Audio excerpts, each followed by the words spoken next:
hey there, everybody, and welcome to another episode of the Rate the Record podcast, episode 59. Woo! Almost 60. Yeah, witty retort. Woo. And 10 more until things are nice. Yeah. Anyways, your immature hosts for the day are Chris and Savannah, who doesn't understand that reference. Well, what episode's 10 episodes from now? Oh. I was thinking 70. I'm so stupid. Not quite. You said 60, but it is episode 59 indeed. So yeah, we always do requests. Regardless, we will listen to an album from front to back at length. We will then rank the songs and then we rate the record. There you go. You jumped on that time. I know. I figured I'd stop being a shithead. Exactly, because you always blame me. It's like, I think you're going to fuck it up. It's like, no, for like the last month and a half, 2 months, I've been doing it fine, just fine. And then you fill me with a false sense of security. You let me do it with you once, and then you start messing it up again. I see the deviousness in your eyes. Oh, I see it. That, or you can just, my blue eyes are innocent, by the way. Or you could just accept that I'm trying to be a friend for once. Super sus. What are you, Zoomer? Get out of here. Yes. Yes, the children have changed me. That's right. Savannah hangs around kids too much. That's a weird thing to say. I swear to God, it's a legit reason. I was told, or I was asked a couple times today. Is that what you told the judge? Yo, dab me up. And I just whispered, I still don't know what that means. So I tried to like fist bump him, and then it became so uncomfortably awkward. If someone under the age of 20 came up to me and asked me to dab them up, I would grab their wrist and open their palm and take a bingo dabber right in the middle, because I'm just that old that would be funny to me. Oh my God. Well, they're 13, so they'd be like, they wouldn't even know what a bingo dabber is. I don't even think they use that in kindergarten anymore. Exactly. Kids are missing out on like giant paintbrush thing. I don't know what we're talking about. Bingo now. Yeah, we're also talking to these children that don't listen to our show. Clearly not part of our demographic. Go to bed. Do you have school in the morning? Regardless, we will choose an album. We will discuss it front to back. We rank the songs, and then we rate the record. Woo! Even getting that close to the microphone, your audio's still cut on the woo. Yeah, no, it doesn't even matter anymore. You could like literally shove that thing halfway down your throat and scream into it. Although that sounds like more of an OnlyFans thing, so maybe save that for later. Yes, we will be starting an OnlyFans for feet. Spoiler, we already have. We just haven't told anyone because we don't know how to market it since we're just that dumb. Yep. we have a $100 video of us playing patty cake with our feet. I shoved my entire foot into a jar of mayonnaise. And I crushed pickles made relish with my feet. Well, before we get too far into it, unfortunately, I finally have things. I have a shirt that excellent COVID-20 kind of got to me, and the shirt no longer fits, but it doesn't. Hey, welcome to the club. And I have the CD. Do not have the record, but I do have the CD. So 2015. I wonder if they would have released a vinyl for it. Knowing Steven Wilson, more than likely. If I do have it, I don't know where it is, but it took me forever to find this. So it could be anywhere. Didn't he recently say some like pretentious things about like young people and not enjoying music like they used to when they were they were his age? Yes. He tends to have some pretentious takes. Yes. He looks like I've seen pictures of him in the studio where he's just like barefoot too. I'm like, oh, you're one of those guys. Oh yeah. I've never seen him perform with shoes, and I've seen Porcupine Tree and Steven Wilson maybe a dozen times, and he always performs barefoot. It just reminds. Go ahead. I just can't imagine stepping on the pedal little knobs with your, like, I just imagine it going between my toes. I imagine that his feet are so callous that it sounds like clacky heels when he's walking across the floor. It's like cat claws on like the kitchen wood floor. That's disgusting. Well, I mean, if he doesn't wear shoes, it just reminds me of that one picture of Shannon Hoon where he's got his feet sticking up to the camera and like all super dirty bottom of the feet, and he's just like smiling. I'm just like, some foot fetish person out there is digging this right now. Oh yeah. Blah. Dirty, gross. Yeah, you're a dirty boy. Anyway, Shannon Hoon's dead. So we had to talk about someone who's alive, Steven Wilson. Yes. And we have to talk about his album, Man Kanandi Ray. So let's get into this now. I found this one. Hold on, this one isn't one I found. Are you on the right song? I'm on the right song today. It's just I don't think I can master the English language, so we're just gonna move past from that one. Sweet.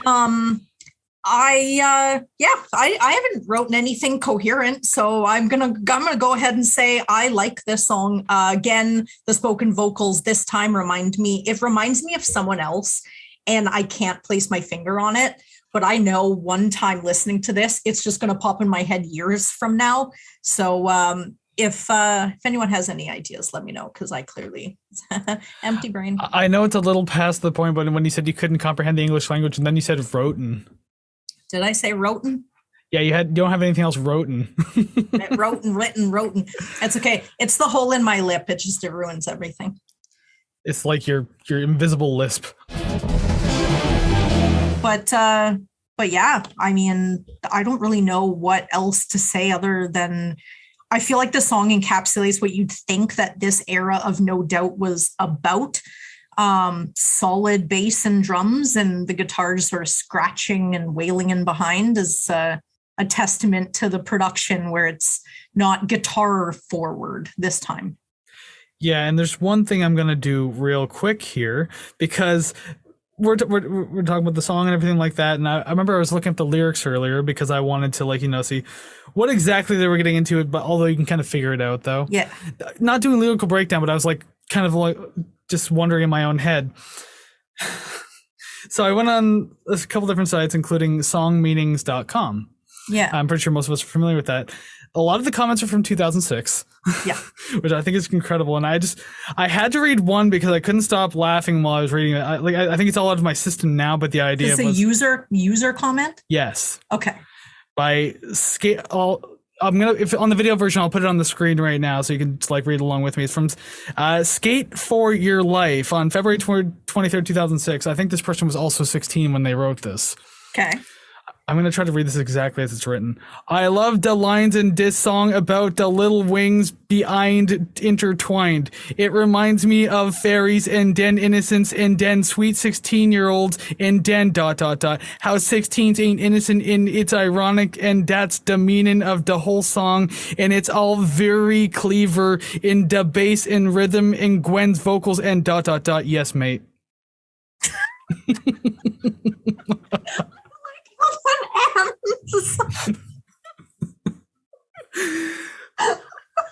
Because I was scrolling through the comment right though, right? I was scrolling through the the M8, like M8. Oh my god! I was scrolling through the comments to see what people were saying about it, and I want to see how the 16-year-olds. Oh my god, I relate, and then I came across that. It's fantastic. Yeah. Oh my god, it was just the end. Oh my lord! Yeah, I can imagine they were 16. There was this weird quiet synthy organ in the background of the verses that I felt was passable, I guess, but upon multiple listens, I don't know, it felt buried enough that it was just starting to bother me that it was there and not doing more. Not that I feel it could be good push forward in the mix, but at the same time, I don't know, just it felt like it was there to be something different, but it was so quiet and kind of, I don't want to say it wasn't noticeable. Yeah. It's hard to know what I feel about it, but it's just I kind of liked it, I guess. It kind of sounded like a MIDI thing, but I don't know. Yeah. No note on that. I never noticed the organ intro at all. I think I've just mentally or just audibly ignored it all of these years, because actually sort of focusing on this song, I hear it going, where the hell did that come from? Because I think I've accepted the sound, but what's making it, my brain's yeah, that doesn't matter. So it sort of being buried or, sort of hidden, I can relate to that, because I was very surprised that I didn't really notice it. Is it the same idea that we can always see our nose, but our brain chooses to ignore it? Yes. And it's funny because as soon as you say that, like I look down at my nose going, oh God, that's always there.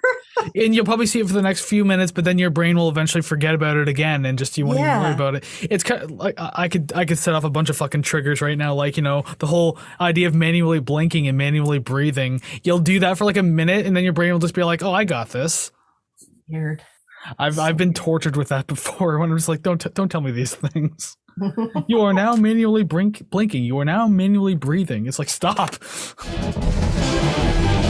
The bunch in with presentation, like it's fine. It just works as a very long intro, but it still kind of progresses the story.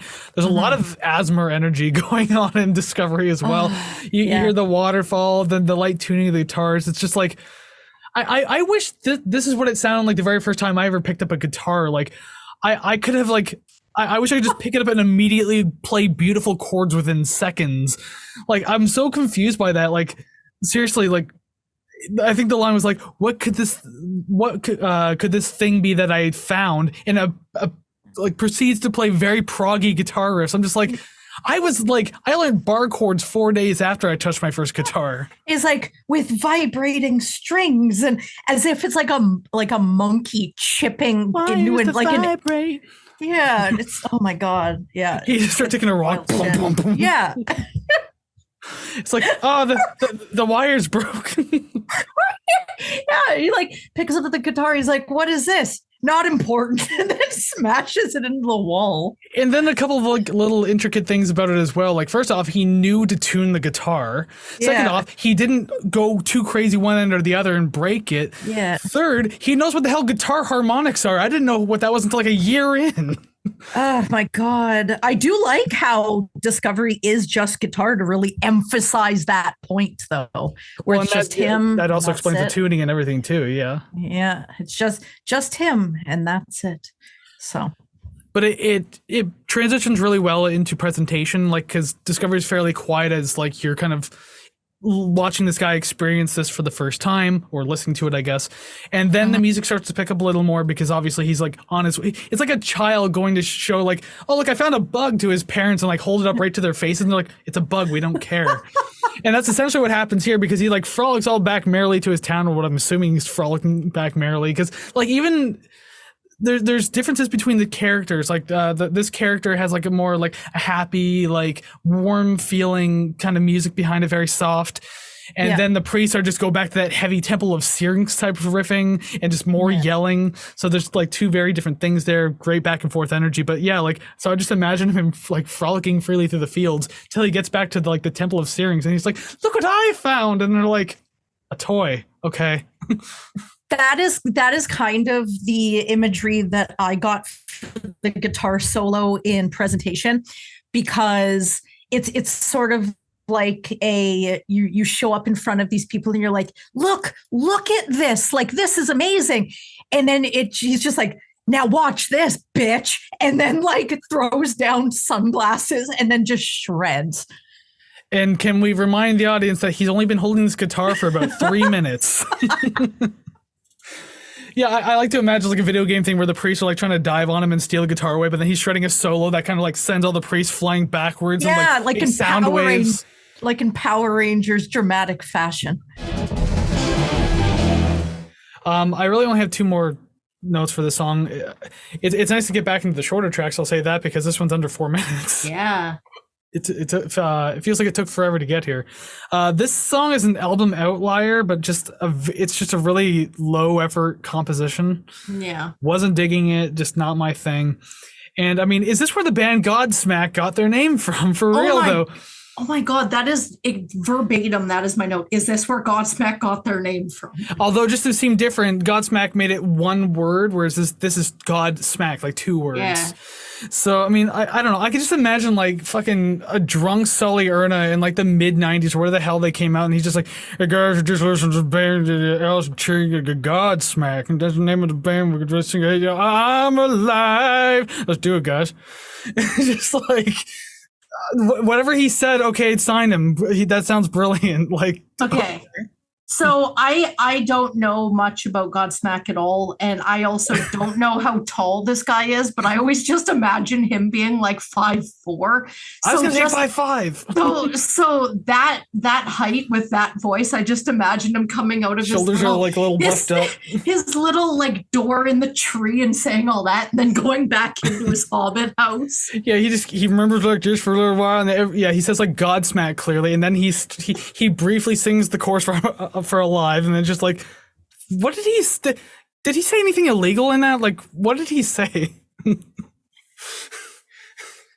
Oh my god! And then he skitters by you because he's so short. It's just like, where'd he go? Okay, I don't actually know his height, so right now this is all just slander. Yeah, I have no idea, but I have been watching that new Lord of the Rings show, so a lot of that is just really permeating the imagery here. No matter how tall he is, I feel like Salinger's the kind of guy who could probably kick my ass anyway, so I mean, like, I wouldn't doubt that he would just beat my shit down for saying all this. The more I listened to this track, though, the more I really enjoyed like the soft, like weightless feeling verses that kind of pick up to these bouncier courses. So again, like, a lot of texture going on this track. Again, very soft. Yeah, I saw that like little flash spasm on your camera there. Like, I don't know what the hell that was. If anybody wants to join our Ko-fi page, I can get a new ring. My god, I'm so sorry about the seizure-inducing lighting that my setup I don't have produces. to put like trigger warnings at the beginning of our video. Warning, Savannah's camera might give you a seizure. Well, I mean, you might be so overjoyed with joy looking at me that you might have one anyways. So, I mean, oops, might be. You're literally killing people and you're like, uh-oh, sorry. So cute. Anyways, you're dead. Now, it'll only be that like brutally annoying too. Just like, oh my god, I pissed myself off doing that. Oh my god, that's hilarious. Do you want to see me get physically violent with myself on camera? Go to kofi.com/ratetherecord. Where there's a 5-minute video of me just beating the shit out of myself. And then I try to convince you that my mental state is fine, just fine. Want to see how this progresses? Watch the Rate the Record podcast. Yeah, where we do none of those things. Yeah, next episode I come back, I'm just covered in like bruises and like gashes on my face, stitches and everything like that. I'm just like, if you want to find out what happened, go to my jaw, kofi.com/ratetherecord. Like my jaw's wired shut. Oh my god, how many times can we fit that into a normal conversation? Kofi.com/ratetherecord. Exactly. And because I forgot to say at the beginning, so I'm just making up for lost time now. Oh, perfect. My segues are working. Speaking of which, what's the name of song 12? Oh my god. Okay, so it's funny. I'm doing this review and I'm typing it out. My partner walks behind me. He's like, crack Hitler. And I'm like, just wait to the next one. Jizzlobber. There you go. I wanted you to say it first. Yes, track number 12, Jizzlobber. I've been saying it all day because every time he walks by, he's like, nice. And I'm like, shut up. See, the gross visual I get is like a giant bucket of jizz and someone just reaches in and then just hucks a giant, like, weird, slimy ball of it at either a thing or a person. Yeah. Oh, yeah. Yeah.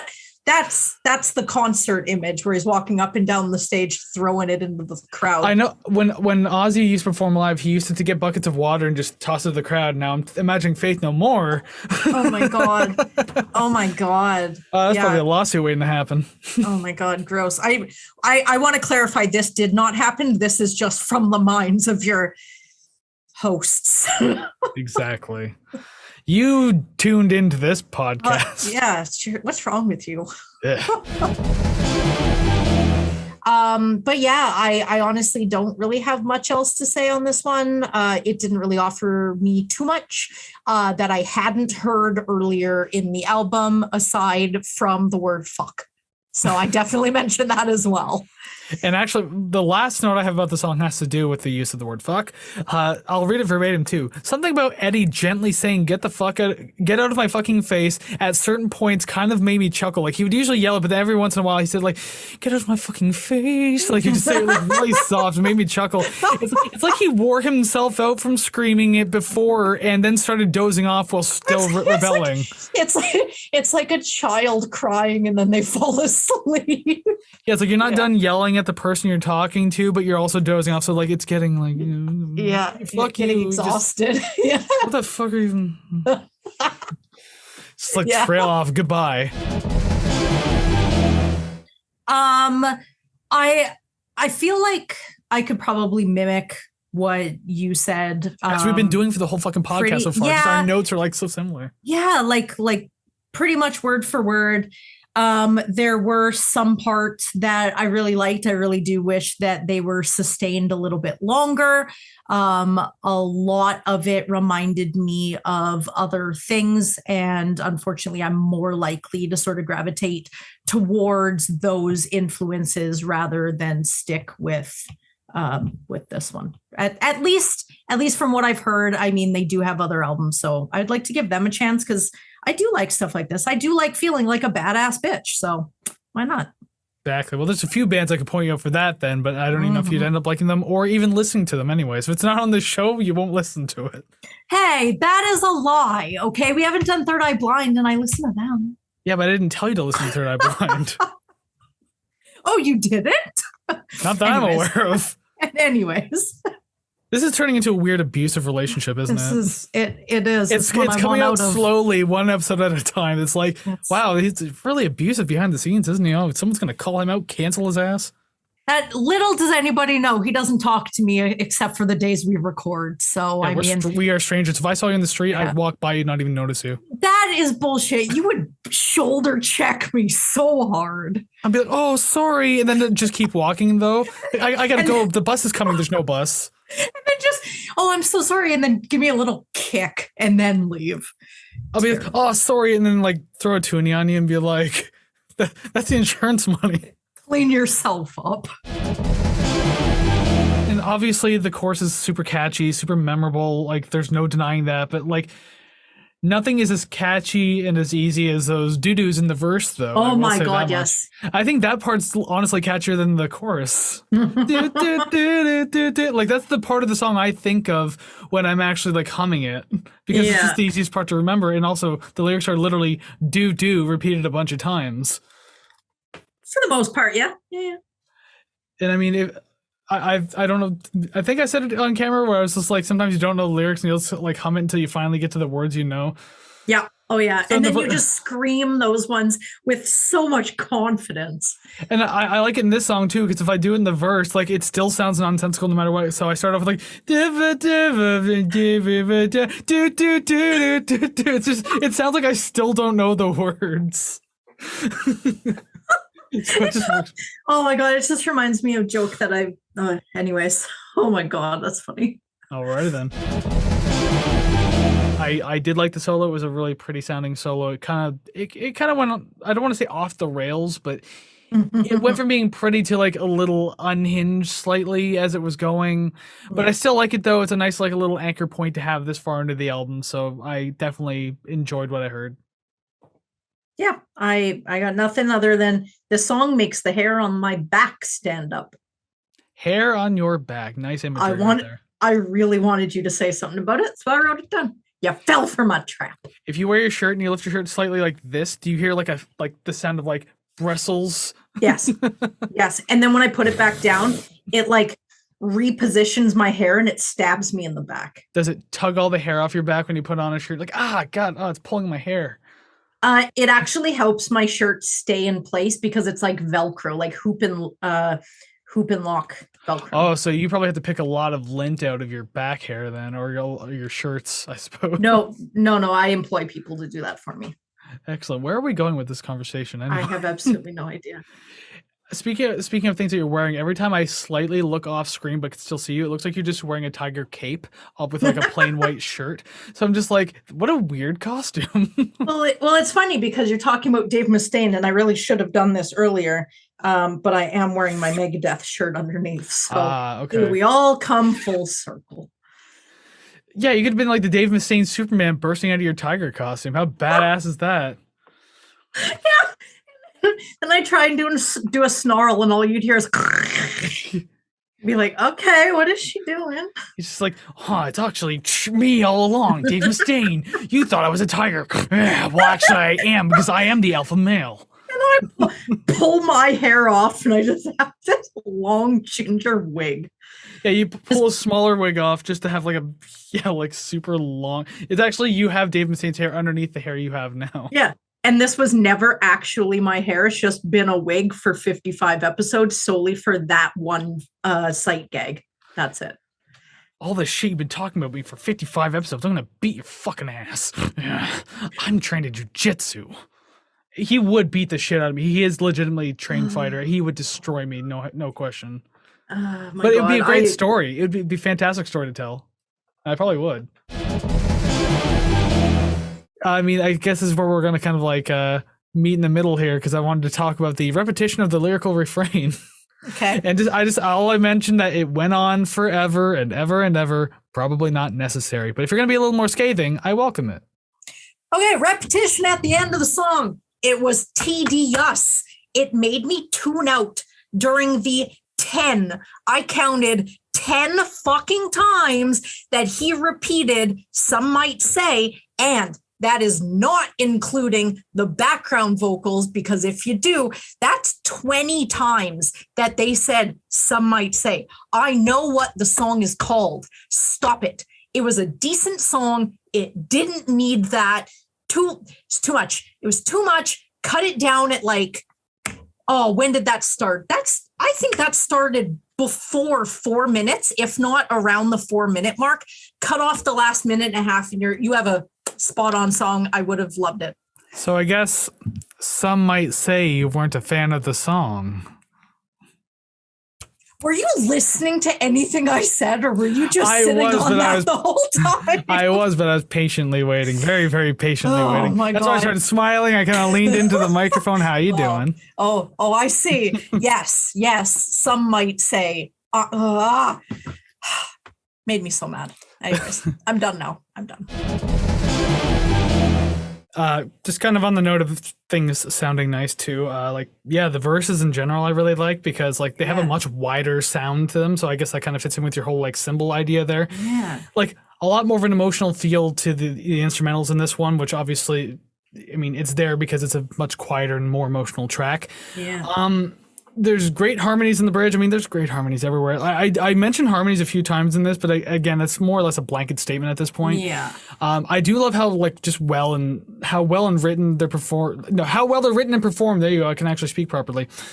But my only concern is, when they harmonize the words, "I want to be inside of you." I'm sorry, gentlemen, I'm not that cheap. Yeah, I stopped singing it with them during that part. You're like, I wanna be in. Yeah. You would, wouldn't you? Yeah. All right. Yeah. Listen, gentlemen. You gotta wine and dine me before you grind me, okay? So I mean, like. Yeah, that's a shirt motto for sure. Wine and dine me, then you grind me. There you go. Oh my fuck. That's gonna be on some sleazy shit at like a nightclub or something like that. Yeah. That'll be a lyric. That better be a lyric somewhere. Oh my God. Please, you do industrial stuff. Please, that fits. I don't sing about sex though. Well, you should. Yeah, the chorus is memorable, and it helps me remember what song we're talking about, because he does say the title in the song or in the chorus. So that's helpful. The vocals are pretty much like you can hear what he's saying until you get to the middle part though, because like there's a steady jam going on. Then you have like his megaphone lyrics. Yeah. He always has like a thing to do that in like every album. Always has like some sort of megaphone or just like kind of like weird staticky microphone effect and everything like that. Yeah. I got some weird imagery from this song while I was listening to it, probably because like I was also in the middle of like doing some actual like my real life work while I was also writing reviews. So I was listening to the song a couple times, and I got the imagery of like the band's on stage kind of like doing their own little jam thing, and then Mike Patton for some reason glides by on a paraglider over the crowd with like one of those megaphones with the extendo mics. Yeah. And he's like yelling the lyrics through the megaphone. I don't know. I got that. I'm tired today.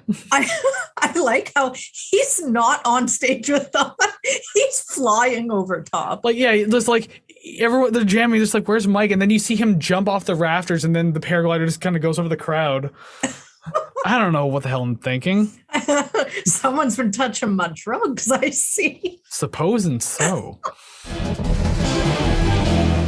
Now I'm thinking about it. Sick. Number 3, I Hate the Way You Love Part 2. Ticket Man. Here's the ticket. What's the problem? Yeah, That can be my new accent to do. Oh my God, just please. Bob Dylan covering Ticket Man? Yes, please. You know what? That just the title, I can hear. Yeah, Here's the ticket. Too many tickets, man. What's the problem with all these tickets? The ticket man taking my tickets. He's a man with a problem. The problem is tickets. I wish I was fucking dead. I wish I was dead. We'll all be dead one day. Song number 2, Sweet Cloud.